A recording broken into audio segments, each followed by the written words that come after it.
Please good like and afternoon subscribe my everyone. channel 3 ये folded जैसा कि hands आप लोग देख पा रहे होंगे, emojis. ये हमारा 100 mm का पाइप है और इसको हम लोग प्रॉपर सही तरीके से पकड़कर ग्रुपिंग कर रहे हैं। आप लोग देख रहे हो स्टैंड वगैरह लगा हुआ है और इसको ग्रुपिंग करके अभी आपको हम लोग दिखाने वाले हैं कैसे ग्रुपिंग हो रहा है।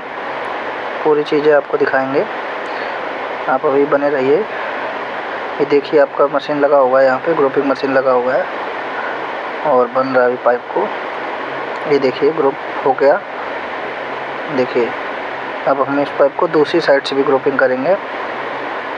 ग्रुपिंग करने के बाद फिर आपको सही से दिखाने वाले हैं। ये है आपका मशीन में लगाया जा रहा है, देखिए सही से, और ये आपका चालू किया गया।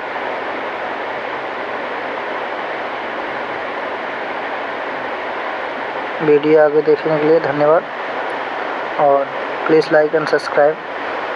आगे देखने के लिए बने रहिए।